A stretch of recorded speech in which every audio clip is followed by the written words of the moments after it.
Ya, selamat siang rekan-rekan sekalian. Ketemu lagi di Nareswari Transport. Kali ini saya akan mereview khusus untuk bis karoseri khas Magelang. Nah, tujuannya adalah untuk memberikan informasi ya kepada rekan-rekan yang mungkin mau beli bis dari karoseri khas ya, atau mau bikin di karoseri khas. Nah, kita akan membahas ciri-ciri umum ya dari karoseri khas itu. Oke, kita akan mulai. Seperti yang sudah saya sampaikan di video-video sebelumnya, bahwa pertama, karoseri khas itu untuk hampir semua bagian dari bodi itu terbuat dari platnya. Jadi kita mulai dari bagian depan. Untuk topinya itu plat ya, jelas ya. Kalau spion itu fiber, karena spion itu kan bukan bikinan karoseri. Dan bagian depan ini ya, ini semuanya plat.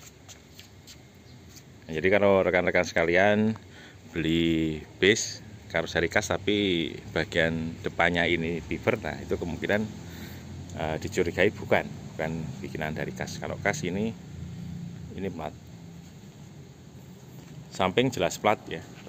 Kebanyakan bis juga kalau bagian samping plat. Untuk karoseri khas, selendangnya ini juga plat. Kemudian selendang yang atas itu juga plat ya. Bagian belakang semuanya plat. Ya, bagian belakang ini plat semuanya. Kecuali tulisan khas di atas ini fiber ya. Jadi salah satu ciri khas dari bikinan karoseri khas adalah hampir semuanya bodinya berbahan plat. Yang kedua itu bagian celah antara lampu dengan bodi itu disiler seperti ini ya. Ini headlamp, lampu utama. Ini headlampnya, ini bodinya. Nah, di antara ini ada silernya mutar ya. Demikian juga untuk lampu belakang itu juga disiler semuanya. Kita lihat lampu belakang. Nah, ini ya. Ini lampu ya, ini bodi, ini ada silernya mutar sampai semuanya ya, termasuk ini smile belakang ini sampai sana itu disiler. Itu salah satu cirinya. Sampai ini lampu reflektor ini juga diberi siler ya. Kita lihat yang model JP3. Untuk model JP3 ada lampu kolong atau fog lamp ini. Nah, ini juga diberi sealer ya. Ini diberi sealer. Ini lampu utama kelihatan jelas sekali. Ini sealernya mutar.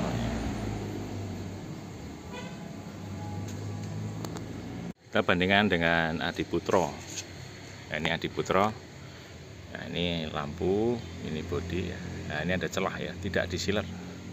Untuk Adiputro tidak ada sealer ya, tidak ada sealer ya. Memang untuk praktisnya memang tidak disiler.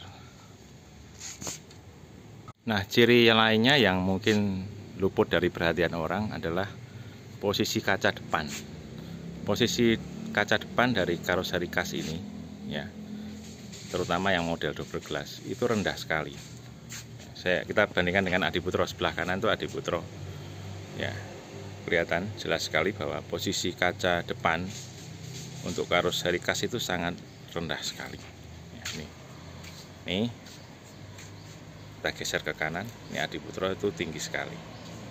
Nah, itu salah satu ciri dari karoseri khas. Karena dari karoseri lainnya yang dia bikin model double glass itu kadang-kadang kacanya tetap pada posisi seperti Adiputro ini ya. Jadi posisi tinggi seperti ini, Terus supaya kaca itu cukup untuk dibagi dua, makanya bagian atasnya yang ditambah. Bagian atas ditambah, jadi base-nya akan bertambah tinggi. Nah, kalau di karoseri kas ini, walaupun kaca double, tapi ketinggian base dibandingkan dengan yang tidak double glass, itu boleh dikatakan hampir sama ya. Boleh dikatakan hampir sama. Kenapa? Karena karoseri kas cenderung untuk menurunkan kaca depan untuk mendapatkan kaca yang tinggi supaya bisa dibelah jadi dua. Sedangkan karoseri lainnya kaca depannya tidak diturunkan. Ya, masih seperti model single glass seperti ini. Cuman bagian bodi atas ditambah ke atas. Jadi konsekuensinya base-nya jadi bertambah tinggi. Lalu kalau kaca dilihat dari samping ya, ini adiputro ya. Untuk adiputro itu yang single glass, ini dari sini ke atas itu miring. Miring. Nah, kalau karoseri kas ini kaca bawahnya itu lebih tegak ya. Jadi kaca bawah ini ya itu lebih tegak. Kemudian untuk kaca yang atas itu miring sekali. Jadi miring sekali baru dia lebih tegak gitu. Itu salah satu ciri khas. Kenapa? Karena untuk karoseri lain ya yang bikin double glass itu dia memakai dasar dari single glass ya, seperti ini, miring dari bawah. Jadi dari sini itu sudah miring ke atas, baru nanti kacanya dibagi dua. Tapi kalau karoseri kas itu yang bawah itu tegak ya, baru yang atas miring sekali. Nah, itu salah satu ciri dari karoseri kas ya, walaupun mungkin ada karoseri lain yang seperti karoseri kas ini, tapi kalau saya amati itu kebanyakan dia mengambil kerangka yang single glass seperti ini. Jadi dari bawah sudah miring, kemudian kaca bagian atasnya perbedaan kemiringnya nggak terlalu berbeda dengan yang bawah. Nah, seperti itu. Untuk yang model untuk yang model JP3 bahkan kaca depannya itu hampir vertikal ya. Kaca depan ini hampir vertikal, kemudian kaca yang atasnya miring sekali. Nah, seperti itu. Nah, sayangnya di sini kami tidak punya unit yang double glass dari karoseri lain ya. Kalau ada mungkin akan lebih jelas perbandingannya.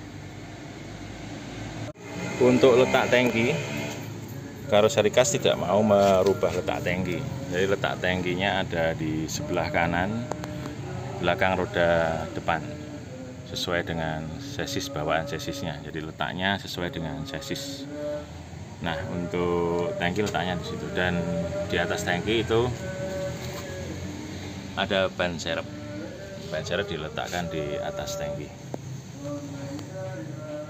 Letak aki standarnya karoseri kas ada di sebelah kiri, di bagasi sebelah kiri belakang roda depan ya, di sana ya, di posisi payung itu. Tapi untuk kasus yang ini itu akinya dipindah ke belakang ya, di request dipindah ke belakang.